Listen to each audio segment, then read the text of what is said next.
What's up, YouTube? You are now tuned into I Am Chelsea. What's going on, YouTube? I think today would be a great day to tell you guys about my testimony of how I became a Christian. So yeah, guys, I grew up in this really small city called Montezuma. And within the city, you have little small towns. And I grew up in a little town called Philliptown, which I had a pretty good childhood for the most part. My grandmother always took me to church with her, and my dad always took me to church with him growing up. So I remember going to church and not really learning anything. My idea of being saved was, if I go to church, then I'm automatically going to heaven because, hey, at least I'm going to church, right? So just having that mindset, I had no intentions of getting close to God. I had no intentions of reading my Bible. I had no intentions of doing anything at all. Yeah, man, so growing up in the neighborhood that I grew up in and just having that type of mindset, I started to get into a lot of trouble. I started to do things that I know I shouldn't be doing. I was very sneaky as well. I think that I had this thing about myself where I can do whatever I want to do as long as I don't get caught. And a lot of things start to catch up with me. We used to live in a town like that, things get around real quickly, so my family got a wind of pretty much what I was doing and the things that I was getting into. So I moved in with my dad pretty much my 8th grade year going into high school, where I did gain a lot of great values and a lot of great morals, and my dad and our relationship had begun to just grow. But I still had the same mindset. Anyone who tried to talk to me about Christ, I pretty much just joke on them or just pretty much brush them off like, hey man, I don't want to hear none of that. Hey man, get away from me, man. I do not have time to listen to any of that. So to fast forward to my 10th grade year, I'm doing track and field, that we had this coach by the name of Coach Westbrook. And he always taught us about Christ, always taught us about Jesus. And at the time, I would pretty much just, like I said, just joke on him about it, or just brush him off. But he stayed very consistent, you know, just mentoring us and talking to us about Christ to our team. So in my head, I'm like, man, this dude is just like wasting his time. Why is he even doing this? Or just physically, just speaking out loud, I would say certain things that I knew were not right. But hey, having the type of mindset that I had, I really just did not care at all. So after that, times started to become real tough for me. People that was really close to me, like real close family members, they was incarcerated at the time. So going to see them, it was very hard, man, and it definitely took a lot out of me. It definitely took a toll on me. And my dad, he just got this new job to where he was out for weeks at a time, so that was very tough. And seeing my sister, who was, you know, my sister who's a little bit older than me, going through this real bad relationship.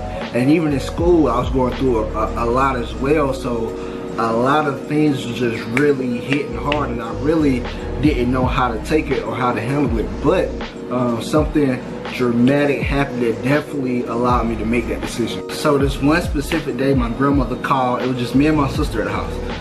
And my grandmother called us and she was like, hey, you know, do you guys want something to eat? I cooked. We was like, sure, and it was freezing cold outside. So in my mind, I'm just like, hey, we're gonna go over there, get the food, come right back. So I just had on some flip-flops and some shorts and a t-shirt, knowing that it was like crazy cold outside. So the way that my house is set up is, it's kind of weird. Like I stay on a long dirt road, and then I have to turn off the dirt road to a pavement road to pretty much get to the highway. So my sister and I, we're driving down this road in a car. She had recently just got a car fixed. So we're driving down a dirt road in a car, and we get to the pavement road, and halfway to the highway, the car breaks down. So let's not remind you guys, it's freezing cold outside. So at this moment, my sister is in pretty much panic mode. She gets out the car, she's like, hey, you know, what are we gonna do? How are we gonna get the car back up to the house? So I'm like, hey, you know, don't worry. Just put the car in neutral, and I pretty much push the car back to the house. So I'm pushing the car, and it's freezing cold outside, and we finally make it to the dirt road. So now the dirt road is pretty much like a hill going back up to my house. So I'm trying to push the car up the hill, and I can't. I mean, it's too much. So my sister is, she started crying more like, hey, what are we gonna do? You know, I don't wanna leave my car right here and, you know, it's still a ways off to get back home. So I'm like, you know what? I'm gonna give it everything that I got to get this car back up the hill and get this car back home. So I'm pushing the car and my flip-flops pretty much break on me.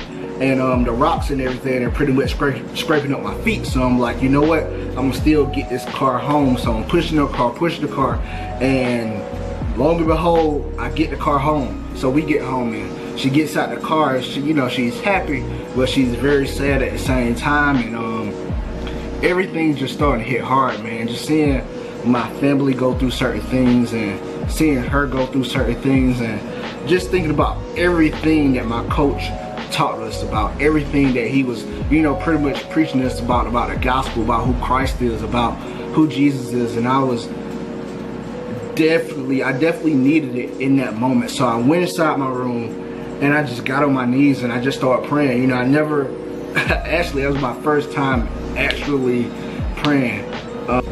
So that next day I came to school and I told my track coach about the decision that I had made, and he was very happy, he was very excited. And he gave me this book called The Purpose Driven Life book, written by Rick Warren. And every chapter we would go through it, I would read it, I would come back to school, we would study it, and I would tell you guys, man, that was an awesome experience, because I definitely needed someone to just mentor me on my journey with Christ. So it came a day to where I pretty much finished the book, and at the end of the book, it talked about telling everyone about the good news. You know, you have this good news about the gospel. Why keep it in? Why hold it? So I literally text everyone in my phone, all of my classmates, all of my friends, just people that I knew in school, telling them about the good news of who Christ is. So I came to school that next day and everyone was like, hey Chancey, is something wrong? Like, what happened, man? What happened, man? And I was like, you know, nothing happened. I gave my life to Christ, and now I'm ready to share my testimony, and I'm ready to share the gospel with other people. So ever since then, I just never looked back, and it has been an amazing journey, just growing in my relationship with Christ and getting a chance to share the gospel and being an influence to other people. So I strongly encourage you guys to make that decision to give your lives up to Christ, man. So on that note, man, your boy is out. May grace and peace be with you guys.